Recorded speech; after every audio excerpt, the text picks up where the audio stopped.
Welcome back. तो हम लोग एनसीईआरटी कर रहे थे। यूनिट का नाम था halo alkane and hello arene. तो आज मैं आपको इन टेक्स्ट क्वेश्चन करवा रहा हूँ। पहले इन टेक्स्ट क्वेश्चन से चलेंगे। सोल्ड वाले मैंने करवा दिए थे आपको उस दिन। तो अगर मैं इन टेक्स्ट क्वेश्चन की तरफ देखूँ तो यहाँ पे पहला क्वेश्चन आता है कि right structure of the following compounds. तो हमें कुछ कंपाउंड्स दिए गए हैं जिनके हमें स्ट्रक्चर लिखने हैं। तो यहाँ पे 5 कंपाउंड्स है मेरे पास। तो पहले तो मैं कैमरा को बोर्ड की तरफ लेके जाता हूँ। अब मैं पहले पांचों के नाम लिख लेता हूँ और फिर वीडियो को आगे चलाता हूँ। तो अगर आप ध्यान से देखें तो मैंने यहाँ पे 5 कंपाउंड्स लिखे हैं आपके लिए। इनके हमें स्ट्रक्चर्स बनाने हैं। तो सबसे पहले कंपाउंड की तरफ चलते हैं हम लोग। 2-chloro-3 methyl pentane. बटे जब भी आप नेमिंग करो तो सबसे पहले वर्ड रूट बनाई जाती है। तो मैं वर्ड रूट देखूँ तो पेंट है, 5 कार्बन हो गए हमारे पास। तो ये 5 कार्बन मैंने बनाए। इसके बाद जो आपने हाइड्रोजन लगाने हैं वो लास्ट में लगाए जाते हैं। सबसे पहले फंक्शनल ग्रुप लिख लेते हैं। यहां से नंबरिंग करते हैं 1 2 3 4 5। तो 2 पे क्लोरो आ गया हमारे पास और 3 पे आ गया हमारे पास मिथाइल ग्रुप। अब आपने वैलेंसी पूरी करनी है जस्ट। अगर मैं वैलेंसी पूरी करूं तो CH3 CH CH CH2 CH3। तो इस तरह से अगर आप देखें तो हम लोग ये कंपाउंड बना सकते हैं, जिस कंपाउंड का क्या नाम होगा हमारे पास 2-chloro-3 मिथाइल पेंटेन। अब मैं अगर नेक्स्ट देखूं, जो अगला आप देख पा रहे हो बोर्ड की तरफ, यहाँ पे अगर आप देखें ध्यान से 1-chloro-4 इथाइल साइक्लोहेक्सेन। तो सबसे पहले मैं यहाँ पे साइक्लोहेक्सेन बनाऊंगा। तो ये जो मेरा कंपाउंड है ये बन गया मेरा साइक्लोहेक्सेन। अब 1 नंबर पे कौन है इसमें? क्लोरो। तो ये मैंने 1 पे बना दिया क्लोरो। और ये 1 हो गया, तो ये 2 हो गया, 3 हो गया, 4 हो गया। 4 नंबर पे कौन सा ग्रुप है? इथाइल। तो ये मैंने इथाइल ग्रुप लगा दिया CH2 CH3। तो इस तरह से आपका कंपाउंड क्या बनेगा? 1-chloro-4 ethyl cyclohexane. अब नेक्स्ट पार्ट की तरफ चलिए। अगला मैं पार्ट देखूंगा थर्ड पार्ट। तो थर्ड में मेरे पास क्या दे रखा है? सबसे पहले तो हेप्टेन बनेगा। हेप्टेन की बात करूं तो 7 कार्बन, 1 2 3 4 5 6 7। तो ये आपके पास 7 कार्बन है हमारे पास। पहले नंबरिंग कर लेते हैं, उसके अकॉर्डिंग लगा लेंगे 1 2 3 4 5 6 7। तो अगर मैं यहाँ पे थर्ड नंबर पे देखूं तो थर्ड नंबर पे मेरे पास कौन सा ग्रुप आ रहा है? आयोडो ग्रुप आ रहा है। और अगर मैं फोर्थ नंबर पे देखूं तो मेरे पास टर्शियरी ब्यूटाइल ग्रुप आ रहा है। तो ये मेरे पास टर्शियरी ब्यूटाइल। तो इस तरह से आप लोग इसकी नेमिंग कर सकते हो। तो क्या नेमिंग पड़ेगी हमारे पास? 4 टर्शियरी ब्यूटाइल 3 आयोडो हेप्टेन। इस तरह से आप इसका नाम रख सकते हो। अब आ जाइए फोर्थ नंबर की तरफ। अगर हम लोग आए फोर्थ नंबर तो 1,4 डाइब्रोमोब्यूटेन। तो ये मैंने ब्यूट बना लिया। ब्यूट में दूसरे नंबर पे कौन सा ग्रुप लग गया? इन लग गया। और 1 पे ब्रोमीन लगेगा और 4 पे ब्रोमीन लगेगा। तो 1,4 डाइब्रोमोब्यूटेन। तो इस तरह से हमारे पास ये कंपाउंड बन जाता है। फिफ्थ पे आइएगा। अगर लास्ट वन में देखूं तो यहाँ पे मेरे पास क्या दे रखा है? बेंजीन दे रखा है। ये मैंने बेंजीन लिया पहले। बेंजीन के बाद अगर मैं देखूं तो यहाँ पे 1 पे कौन है हमारे पास? ब्रोमो। तो ये मैंने ब्रोमीन लगा दी। बेटा ये इंपॉर्टेंट केस है, ये आपको थोड़ा दिक्कत कर सकता है। अब यहाँ पे फोर्थ नंबर, ये फोर्थ नंबर है। इस फोर्थ नंबर पे सेकेंडरी ब्यूटाइल। इसको एक बार ध्यान से देखो तो ये ग्रुप बनेगा हमारा सेकेंडरी ब्यूटाइल। अगर मैं वैलेंसी पूरी करूं तो इस तरह से कर सकता हूँ। ये मैंने वैलेंसी पूरी कर दी। तो इस ग्रुप को हम लोग क्या बोलते हैं? Secondary butyl. तो मेरे पास 1 पे कौन आ गया? ब्रोमो। 4 पे कौन आया? Secondary butyl. और दूसरे नंबर पे हमारे पास आएगा मिथाइल। तो ये हमारे पास स्ट्रक्चर बनेगा किस कंपाउंड का? 1 bromo 4 secondary butyl 2 methyl benzene. तो आई होप अब आप लोग ये क्वेश्चन नंबर कर सकते हैं। ये था क्वेश्चन नंबर 10.1। अब आ जाइए एक बार क्वेश्चन नंबर 10.2 की तरफ। तो लेट अस सी क्वेश्चन नंबर 10.2 में क्या कहता है। अगर आप अपनी बुक में पढ़ पाए क्वेश्चन नंबर 10.2 तो यहाँ पे कह रहे हैं कि why is sulphuric acid not used during the reaction of alcohol and potassium iodide. तो इसका कहना है कि अगर मैं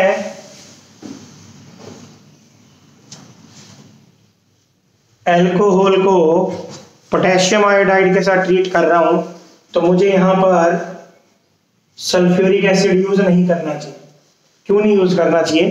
तो सबसे पहली बात तो अगर आप इसको यूज कर लोगे यहाँ पे रिएक्शन नहीं होगी। अब रिएक्शन क्यों नहीं होगी वो मैं बताता हूँ। ये जो हमारे पास सल्फ्यूरिक एसिड है ये एक ऑक्सीडाइजिंग एसिड का काम करता है, एक ऑक्सीडाइजिंग एजेंट है हमारे पास। तो ये क्या करता है, ये अल्कोहल को KI के साथ रिएक्ट करने ही नहीं देता, उससे पहले खुद KI के साथ रिएक्ट कर जाता है पोटेशियम आयोडाइड के साथ। तो जब हमारा H2SO4 इसके साथ रिएक्ट करता है तो ये प्रोडक्ट बनाता है पोटेशियम हाइड्रोजन सल्फेट KHSO4 और साथ में हाइड्रोजन आयोडाइड। तो HI निकल गया एक तो हमारे पास, और साथ में प्रोडक्ट क्या बना, KHSO4।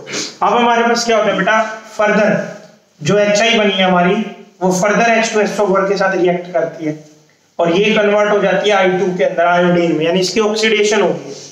तो अगर आप ध्यान से देखें तो हाइड्रोजन आयोडाइड के पास हाइड्रोजन था ना, तो removal of hydrogen is known as oxidation. तो यहाँ पे कितने ग्रुप आएंगे, 2, तो इसलिए हम लोग ऊपर भी 2 करते हुए चलते हैं। तो इस तरह से आप इसको बना सकते हो, ये हमारे पास हो गया। तो यहाँ पे हमारे पास क्या बना, I2 बना, साथ में बनता है बेटे H2O और साथ में हमारे पास बनता है SO2। तो बैलेंस कर लेंगे तो इस तरह से हमारे पास इक्वेशन बैलेंस हो जाती है। तो अब अगर आप ध्यान से देखें तो मैंने आपको यहाँ पे क्या बताया कि आप यहाँ पे H2SO4 यूज नहीं कर सकते। क्यों नहीं यूज कर सकते, क्योंकि H2SO4 यहाँ पे जो हमारा HI बनेगा उसको I2 में ऑक्सीडाइज कर देगा और जो आपका KI होगा वो अल्कोहल के साथ रिएक्ट नहीं कर सकता। तो इसलिए आपको इस केस में क्या करना चाहिए, नॉन ऑक्सीडाइजिंग एसिड यूज करना चाहिए। तो नॉन ऑक्सीडाइजिंग एसिड जो हमारे पास होता है वो होता है फॉस्फोरिक एसिड। तो यहाँ पे आपको क्या करना चाहिए, instead of H2SO4 we should use non oxidizing acid H3PO4।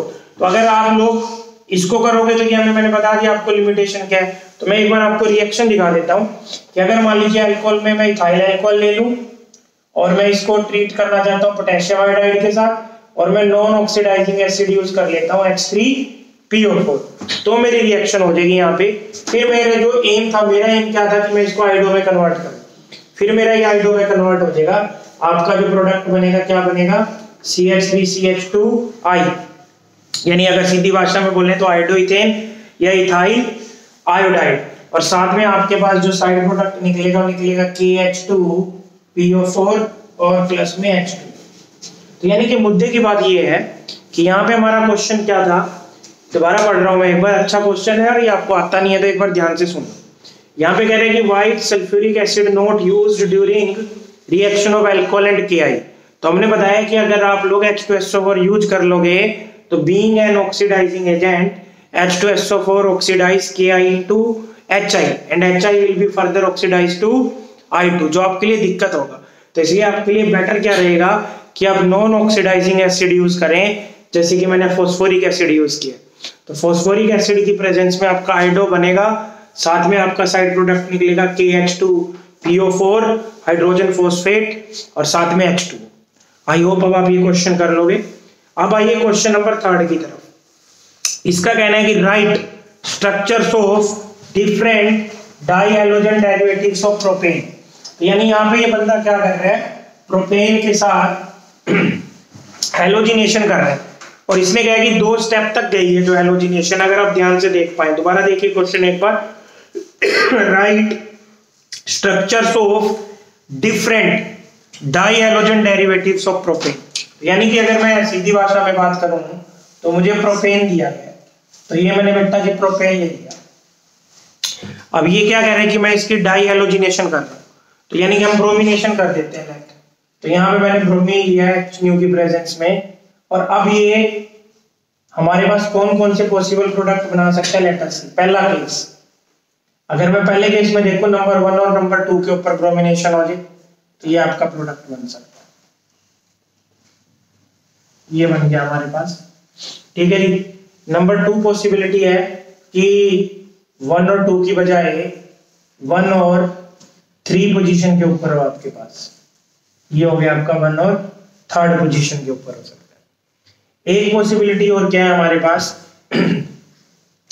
कि आपका बीच वाली पोजीशन पे दोनों ब्रोमीन ग्रुप लग जाए, ये पॉसिबिलिटी भी है हमारे पास। 4th पॉसिबिलिटी क्या है कि जो पहली पोजीशन थी हमारे पास वहीं पे दोनों ग्रुप लग जाए। तो मैं एक 4th पॉसिबिलिटी और निकाल रहा हूं यहाँ पे, ये मेरे पास 4th पॉसिबिलिटी है कि जो डाइब्रोमिनेशन है that takes place at carbon number 1, तो पहले तो ये। तो अगर अब आप यहाँ ध्यान से देखें तो ये 1,2 डाइब्रोमोप्रोपेन बन रहा है, 1,3 डाइब्रोमोप्रोपेन बन रहा है, 2,2 डाइब्रोमोप्रोपेन बन रहा है और 1,1 डाइब्रोमोप्रोपेन बन रहा है। तो इस तरह से आप लोगों के पास 4 डाई हैलोजन डेरिवेटिव बन सकते हैं प्रोपेन के। तो ये तो हमारे पास बेटा जी क्वेश्चन नंबर 3। अब आइए एक बार क्वेश्चन नंबर 4 की तरफ। बड़ा ही अच्छा क्वेश्चन है। क्वेश्चन नंबर अगर मैं 4 देखूं ध्यान से, तो यहाँ पे कहता है कि among the isomeric alkane of molecular formula C5H12, तो यानी कि हमें एक कंपाउंड दिया गया है C5H12। क्लियर सबको? कहता है कि identify the one that on photochemical chlorination yields a single monochloride. Second में कह रहा है 3 आइसोमेरिक मोनोक्लोराइड और थर्ड में कह रहा है 4 आइसोमेरिक मोनोक्लोराइड। तो पहले क्वेश्चन समझो। इस बंदे ने हमें अल्केन दिया C5H12, इसने कहा इसका एक ऐसा आइसोमर बताओ जिसके ऊपर अगर मैं क्लोरीनेशन करूं तो मेरे पास एक सिंगल प्रोडक्ट ही पॉसिबल हो। फिर इसने कहा कि एक ऐसा आइसोमर बताओ जिसके ऊपर क्लोरीनेशन करने पे 3 प्रोडक्ट पॉसिबल है। लास्ट में इसने कहा कि एक ऐसा आइसोमर बताओ जिसपे अगर मैं क्लोरीनेशन करूं तो 4 प्रोडक्ट पॉसिबल है। तो मैं आपको सारा डिटेल में बताता हूं। अगर मान लीजिए मैं इसका सबसे पहले सिंपलेस्ट आइसोमर बनाता हूं, ये मैंने आइसोमर बनाया इसका, ये बना दिया मैंने एन पेंटेन, वैलेंसी पूरी कर देता हूं। ये मैंने बेटा जी वैलेंसी पूरी कर दी। अब अगर आप ध्यान से देखें, इसके ऊपर आप क्लोरीनेशन करें, इसने कंडीशन लिखी है मोनोक्लोरीनेशन एक स्टेप तक। कहां कहां पर क्लोरीनेशन पॉसिबल है अगर आप देख पाए तो यहाँ पे पॉसिबल है, एक प्रोडक्ट तो ये बन सकता है, यहाँ पॉसिबल है, ये बन सकता है दूसरा, और यहाँ पॉसिबल है तीसरा, फिर वहां से तो सेम हो जाएगा। तो यहाँ पे यानी कि ये जो मेरे पास आइसोमर है it can give us 3 products. तो 3 मेरे पास ये मोनोक्लोरिनेटेड प्रोडक्ट दे सकता है and these 3 products be like this. ये हो गया हमारे पास दूसरा, और ये हो गया हमारे पास तीसरा। 3 आपके पास प्रोडक्ट बन सकते हैं, 1 क्लोरोपेंटेन, 2 क्लोरोपेंटेन और 3 क्लोरोपेंटेन। सेकेंड आइसोमर अगर मैं बनाऊं, अगर मान लीजिए मैं इसकी बजाय 4 कार्बन की चेन रखूं और एक को साइड बना दूं इस तरह से, ये मैंने किया। तो अब मेरे पास कौन कौन सा प्रोडक्ट पॉसिबल होता है ध्यान से देखिए। यहाँ पे हो सकता है ये और ये तो सेम है, तो एक तो यही हो गया, सेकंड यहाँ हो सकता है, थर्ड यहाँ हो सकता है, फोर्थ यहाँ हो सकता है।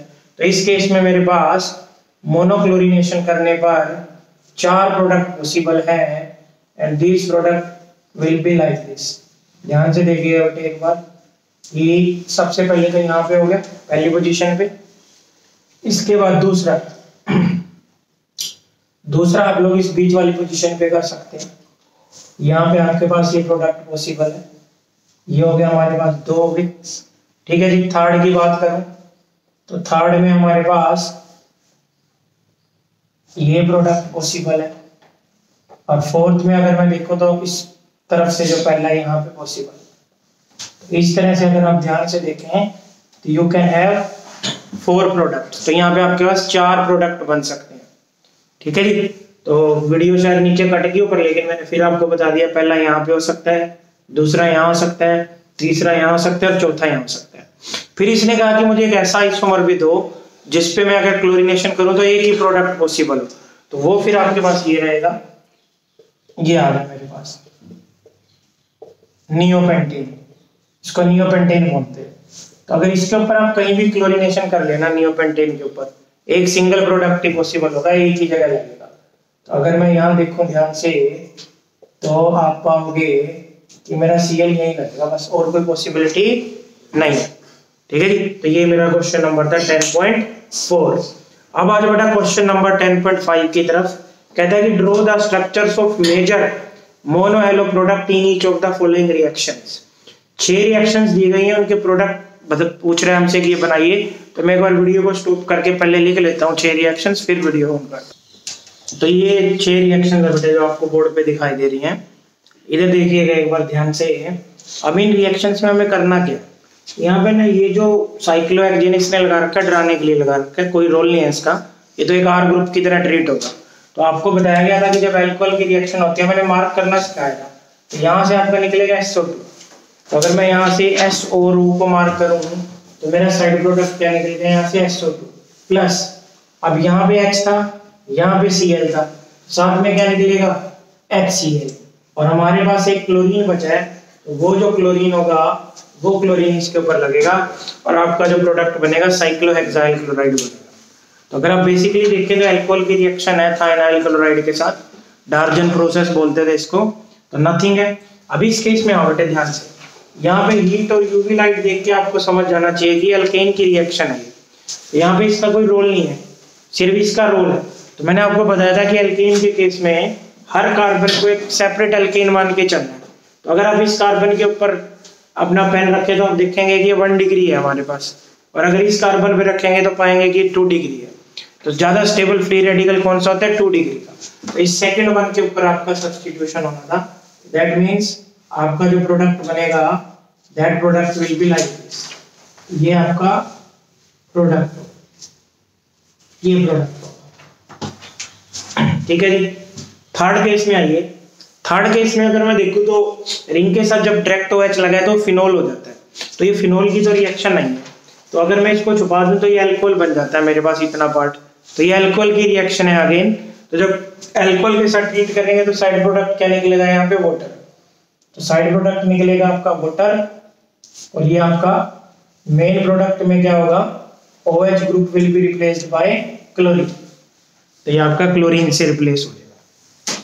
अब आ जाइए फोर्थ रिएक्शन की तरफ। अगर मैं फोर्थ रिएक्शन को ध्यान से देखूं तो मैंने आपको बताया था कि यहाँ डबल बॉन्ड जब होता है तो कौन सी रिएक्शन होती है, एडिशन, और एडिशन रिएक्शन में कौन सा रूल लगता है, मार्कोनिकोव्स रूल। और मार्कोनी जी का क्या कहना था कि negative part gets attached to carbon having less number of hydrogen. तो अगर मैं इन दोनों कार्बन को बना दूं डॉट, तो यहाँ पे मेरे पास कौन लगा हुआ है, हाइड्रोजन। तो इस कार्बन पे अगर आप देखें यहाँ पे मेरे पास दोनों कार्बन लगे हुए हैं जबकि इसमें एक हाइड्रोजन लगा हुआ है, तो नेगेटिव पार्ट जो होगा gets attached to less number of hydrogen, तो यहाँ पे आपका नेगेटिव पार्ट अटैच रहेगा। मैंने पाई बॉन्ड ब्रेक कर दिया, तो अगर मैं पाई बॉन्ड ब्रेक करूंगा तो आप लोग पाएंगे कि यहाँ पे मेरे पास कौन सा पार्ट अटैच हो गया, आपका नेगेटिव पार्ट, ठीक है। और नेगेटिव पार्ट कौन था, आयोडीन, और यहाँ पे मेरा क्या अटैच होगा, एक और हाइड्रोजन। तो इस तरह से आपका प्रोडक्ट बनना था मार्कोनिकोव्स रूल के अकॉर्डिंग। अगला केस में अगर देखूं, यहाँ पे अल्काइल ब्रोमाइड को NaI से ट्रीट कर रखा है, फिन-क्लिस्टन रिएक्शन है जहाँ पे आयोडीन एक्सचेंज हो जाती थी ब्रोमीन से, तो आपका जो यहाँ प्रोडक्ट बनेगा NaBr बनेगा, और साथ में CH3CH2I, तो आपका हाइड्रोइथेन या इथाइल आयोडाइड बनेगा, एक्सचेंज हो जाएगा। अभी 6th नंबर केस की तरफ है। अगर मैं यहाँ पे ध्यान से देख पाऊँ तो हीट और यूवी लाइट यूज कर रहे हैं हम लोग, तो ये डबल बॉन्ड की तो रिएक्शन है नहीं, क्योंकि डबल बॉन्ड की तो होती तो एडिशन रिएक्शन कर देते हैं हम लोग, तो लेकिन यूवी लाइट है तो ये अल्केन की रिएक्शन है। तो ये जो 4 कार्बन है जिसके ऊपर मैंने अभी क्रॉस लगाया है, ये 4 कार्बन मेरे पास अल्केन का काम कर रहे हैं। तो अल्केन में अगर मैं देखूं तो जो ये कंडीशन बन रही है, ये रेजोनेंस स्टेबलाइजेशन बन रही है। अगर मैंने आपको रेजोनेंस पढ़ाया तो ये X, ये Y और ये Z, तो ये डबल बॉन्ड के साथ वाला जो कार्बन है सबसे स्टेबल फ्री रेडिकल देगा। तो डबल बॉन्ड के साथ वाला कार्बन ऊपर नीचे सेम ही है, तो आप लोग इस तरह से इस पोजीशन के ऊपर सब्स्टिट्यूशन करोगे, ये साइड प्रोडक्ट निकलेगा। तो इस तरह से आप ये 6 की 6 रिएक्शन कर सकते हैं। तो ये था बेटा आपका क्वेश्चन नंबर 10.5। अब आइए क्वेश्चन नंबर 10.6 की तरफ इन टेक्स्ट क्वेश्चंस में। तो अगर आप ध्यान से देख पाए अपनी बुक के अंदर, तो 10.6 क्वेश्चन में बंदा क्या कहता है कि arrange each set of the compounds in order of increasing boiling point. तो 2 क्वेश्चन दिए हैं हमें, कुछ कंपाउंड्स दिए गए हैं, उनका बेसिकली बॉइलिंग पॉइंट कंपैरिजन करना है। तो अगर हम पहले में देखें तो हमें क्या दे रहा है, यहाँ पे मैं लिखूं तो ब्रोमोमीथेन, ब्रोमोमीथेन दिया गया मुझे। ब्रोमोमीथेन के बाद दूसरा दे रहा है मुझे ब्रोमोफॉर्म, तो ये ब्रोमोफॉर्म दिया गया है मुझे। फिर मुझे दिया जा रहा है क्लोरोमीथेन, ये मुझे क्लोरोमीथेन दिया गया है। और लास्ट में अगर मैं आऊं तो डाई ब्रोमोमीथेन, तो ये मुझे डाई ब्रोमोमीथेन दिया गया। तो इस तरह से हमारे पास है। तो अगर मैं ब्रोमोमीथेन की बात करूं तो ये मेरा जो कंपाउंड बनेगा CH3Br बनेगा, ये बनेगा CHBr3, ये बनेगा CH3Cl और डाइब्रोमोमीथेन बनेगा CH2Br। तो अब अगर मैं देखूं तो इन सब कंपाउंड्स को, तो जितने भी कंपाउंड्स दिए गए हैं सारे के सारे आपके पास अल्काइल हैलाइड है। तो मैंने कहा था कि अगर अल्काइल हैलाइड है तो सब में डाइपोल डाइपोल इंटरेक्शन होगी, तो सेम इंटरमोलिकुलर फोर्स है। तो यहाँ पे फैसला कौन करेगा? वंडरवॉल। और वंडरवॉल डिपेंड करती है मोलिकुलर मास के ऊपर। तो बेसिकली आपने मोलिकुलर मास कंपैरिजन करना है। तो अगर मैं देखूं तो यहाँ पे 3 कार्बन तो सब में एक ही है, यहाँ पे 3 ब्रोमीन लगे हुए हैं, इसका मतलब 3 ब्रोमीन लगे हैं तो हाईएस्ट मोलिकुलर मास है, तो इसका बॉइलिंग पॉइंट भी सबसे ज्यादा होगा। तो नंबर 1 सबसे ज्यादा तो इसका है बॉइलिंग पॉइंट। फिर मैं देखूं तो यहाँ 2 ब्रोमीन लगे हैं, तो नंबर 2 पे इसका होगा। फिर मेरे पास ऊपर वाले केस में ब्रोमीन है, नीचे क्लोरीन है, तो ब्रोमीन का मोलिकुलर मास क्लोरीन से ज्यादा होता है, तो नंबर 3 पे ये है, नंबर 4 पे ये है।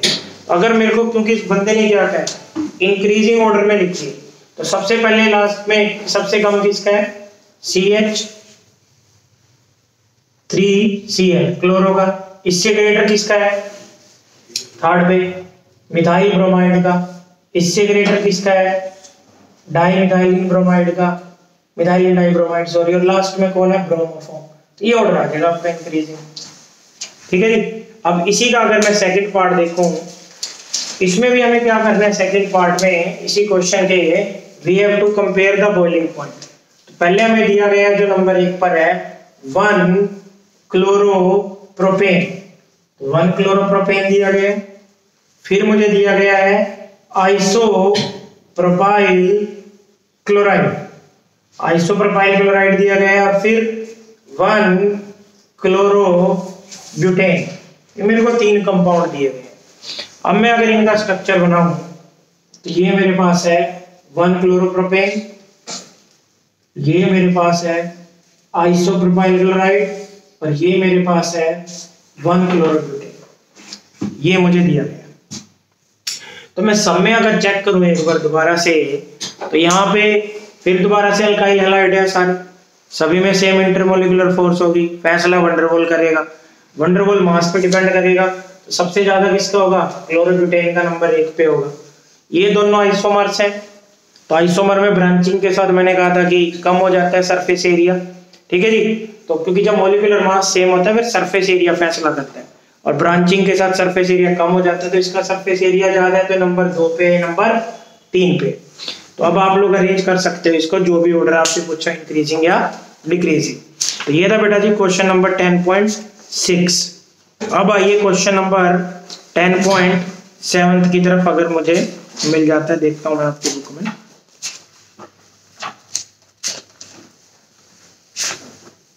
यस, क्वेश्चन नंबर 10 अगर मैं 7 में देखूं तो मुझे कहता है कि which alkyl halide from the following pairs would you expect to react more rapidly by SN2 mechanism.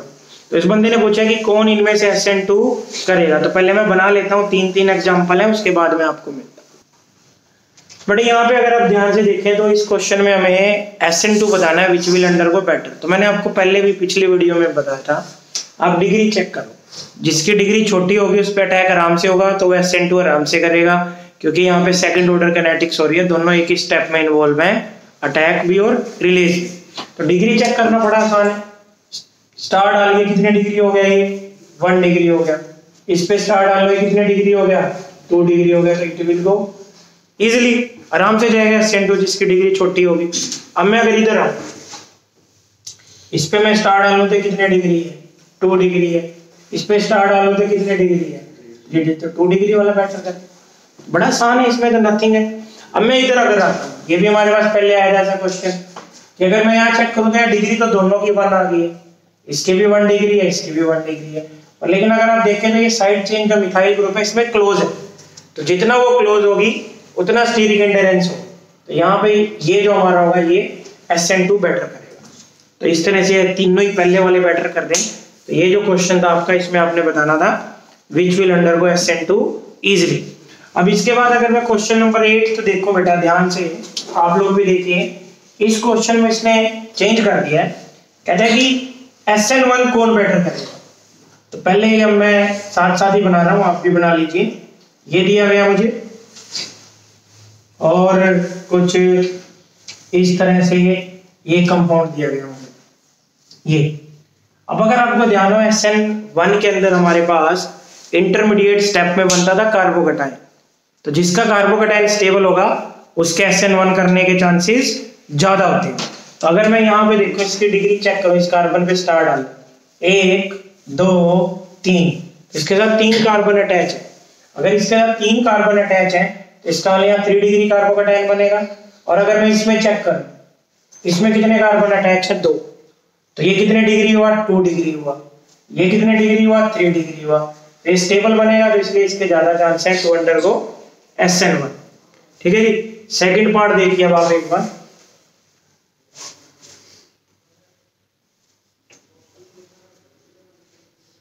ये दिया गया।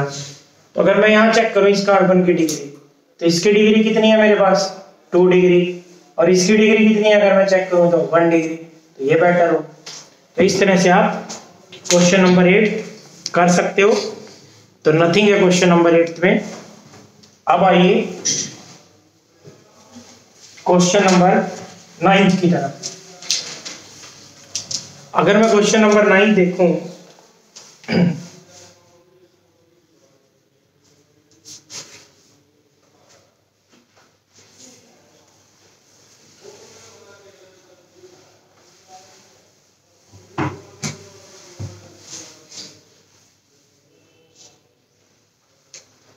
ये दिया गया।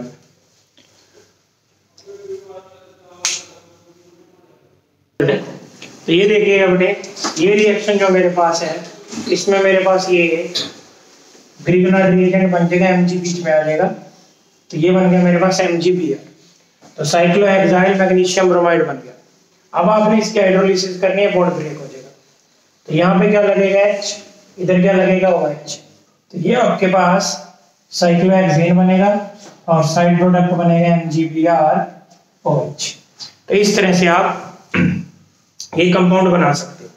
ठीक है जी। अब इसी का अगर मैं बी पार्ट देखूं, इस बी पार्ट में क्या कह रहे हैं कि मेरे पास RbR है, अल्काइल ब्रोमाइड है, मैग्नीशियम है, ड्राई ईथर के साथ इसको ट्रीट कर रहे हैं। यहाँ पे हमारे पास क्वेश्चन मार्क है। इसके बाद इसको D2O से ट्रीट किया है, हैवी वाटर से।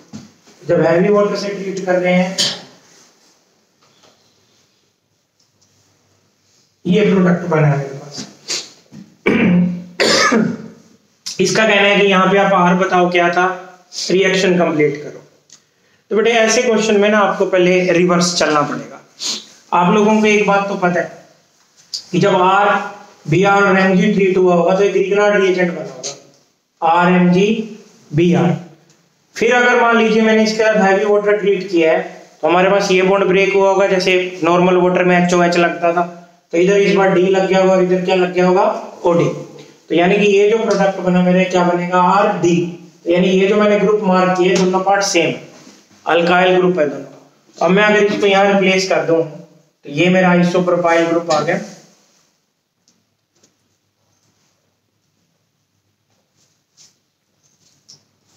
ये ग्रिगनॉइड बनेगा हमारा, और फर्दर जब मैं D2O से ट्रीट करूंगा तो ये मेरा प्रोडक्ट बन जाएगा। तो इस तरह से आप इसको बना सकते हो। अब आइए अगर सी पार्ट की तरफ देखें हम लोग, इसी में सी पार्ट देखना है हमने। तो सी पार्ट को अगर मैं देखता हूं तो लेट अस सी क्या है। ये मेरे पास अल्काइल हैलाइड दे रखा है R-X, इसको मैंने ट्रीट किया सोडियम ईथर के साथ, ये मेरा कंपाउंड बना।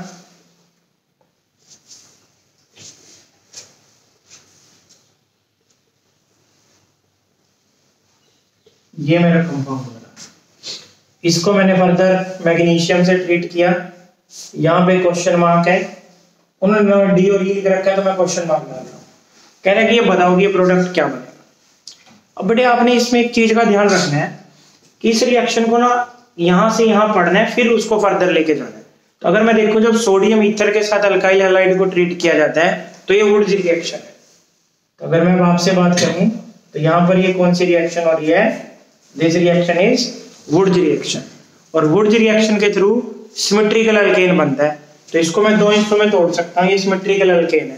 तो ये जो मेरा ग्रुप है टर्शियरी ब्यूटाइल ग्रुप रहेगा, ये मैंने बना दिया टर्शरी ब्यूटाइल, बन गया जी। इसके बाद हेलोजन लगा दिया X। अब फर्दर इसके साथ मैग्नीशियम ट्रीट करो, ये ग्रिग्नार्ड रिएजेंट बन जाएगा हमारा। और अब मैं इसकी हाइड्रोलिसिस कर दूंगा H2O के साथ, तो इधर H आएगा, इधर OH। इस तरह से आपके पास ये आपका फाइनल प्रोडक्ट तैयार होगा। कौन आ रहा है यहाँ पे? H। ये आपने ध्यान रखना है इसमें कि इस क्वेश्चन को क्या करना है, पहले रिवर्स लेके जाना है, फिर फॉरवर्ड में मूव करेगा। तो पहले हमने अल्काइल हैलाइड के साथ देखा कि वुड्स रिएक्शन दी, सिमेट्रिकल बनाया, फिर इसको ग्रिग्नार्ड के साथ फर्दर कंटिन्यू किया। तो इस तरह से आप ये रिएक्शन कर सकते हैं। क्वेश्चन नंबर था 10.9। तो इसी के साथ मैंने आपके सारे पार्ट फिनिश कर दिए हैं। सोल्ड पार्ट भी हो गए इसमें हमारे और अनसोल्ड पार्ट भी आ गए। अब मैं अगर बैक एक्सरसाइज की तरफ जाऊं तो ध्यान से देखिएगा, ये आपकी बैक एक्सरसाइज है। इसमें ना बैक एक्सरसाइज में जो पहले 3 क्वेश्चंस हैं, अगर आप ध्यान से देखें तो IUPAC नेमिंग के हैं, तो ये करवाना बड़ा लंबा प्रोसेस पड़ेगी। तो ये आपने खुद करने हैं तीनों क्वेश्चंस, और इससे रिलेटेड जो भी डाउट होगा वो डाउट मैं आपके लूंगा। आप मेरे को मैसेज कर सकते हो मेरे नंबर पे, ठीक है जी, या फिर आप मेरे को यूट्यूब पे मैसेज करिए। फिर जो नेक्स्ट वीडियो में हम लोग चलेंगे, हम क्वेश्चन नंबर 10.4 से आगे की तरफ चलेंगे। तो मैं आपको क्वेश्चन नंबर 10.4 से नेक्स्ट वीडियो में मिलता हूँ। तब तक के लिए थैंक यू।